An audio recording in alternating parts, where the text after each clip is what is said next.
Hi friends, അപ്പോൾ ഇന്നൊരു ഗൾഫിലേക്കെല്ലാം കൊണ്ടുപോകാൻ പറ്റുന്ന 2 ദിവസം കഴിഞ്ഞാലും ഉപയോഗിക്കാൻ പറ്റുന്ന നല്ലൊരു ബ്ലാക്ക് കളറിലുള്ള ബീഫിൻ്റെ റെസിപ്പിയുമായിട്ടാണ് ഞാനിന്ന് വന്നിട്ടുള്ളത്.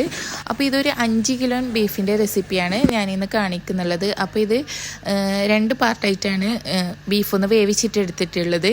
അപ്പോൾ ഈ ബീഫൊന്ന് വേവിക്കുമ്പോൾ മുളക് പൊടിയും പിന്നെ മഞ്ഞൾപ്പൊടിയും കുരുമുളക് പൊടിയും പിന്നെ ഇഞ്ചി വെളുത്തുള്ളി പേസ്റ്റും അതെല്ലാം ആ ഒരു 5 കിലോ ബീഫിൻ്റെ അളവിനനുസരിച്ചിട്ട് ഇട്ട് കൊടുത്തിട്ട് ഒന്ന് വേവിച്ചിട്ട് എടുത്തിട്ടുണ്ട്. പിന്നെ മല്ലിപ്പൊടി ചേർത്ത് കൊടുത്തിട്ടില്ല. പിന്നെ ഇഞ്ചി വെളുത്തുള്ളി പേസ്റ്റ് ഞാൻ വേവിക്കുമ്പോൾ 1 ടേബിൾ സ്പൂണേ ഇട്ട് കൊടുത്തിട്ടുള്ളൂ 5 കിലോ ബീഫിലേക്ക്. അപ്പോൾ അതാ വെളിച്ചെണ്ണ ഒഴിച്ച് കൊടുത്തിട്ട് നല്ലപോലെ ചൂടായിട്ടുണ്ട്. അപ്പോൾ അതിലേക്ക് ഇഞ്ചി വെളുത്തുള്ളി കട്ട് ചെയ്തത് ഇട്ട് കൊടുക്കുക. അത് രണ്ടും ഒരു 100 ഗ്രാമോളം ഉണ്ടാവും. പിന്നെ ഒരു 200 ഗ്രാമോളം ചെറിയുള്ളി അത് ഇട്ട് കൊടുക്കുക. പിന്നെ ഒരു 10-12 പച്ചമുളക് അതും കൂടി ഇട്ട് കൊടുക്കുക. എന്നിട്ട് നന്നായിട്ടൊന്ന് വഴറ്റിയിട്ടെടുക്കുക.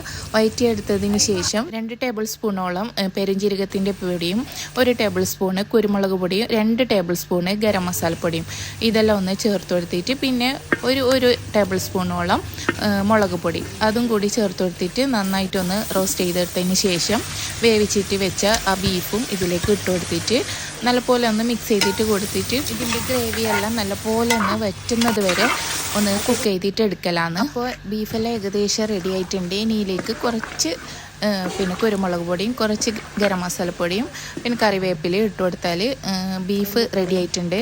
അപ്പോൾ ഇനി 2 ദിവസം കൂടി നിൽക്കണമെങ്കിൽ ഇനിയും കാട്ടി ഒന്ന് നല്ലപോലെ ഒന്ന് ഡ്രൈ ആക്കിയിട്ട് എടുത്താൽ മതി. ഞാൻ ഈ ഒരു പരുവത്തിലാണ് റെഡി ആക്കിയിട്ട് എടുത്തിട്ടുള്ളത്. ഇഷ്ടമായിട്ടുണ്ടെങ്കിൽ ഒന്ന് ഫോളോ കൂടി ചെയ്യുമോ.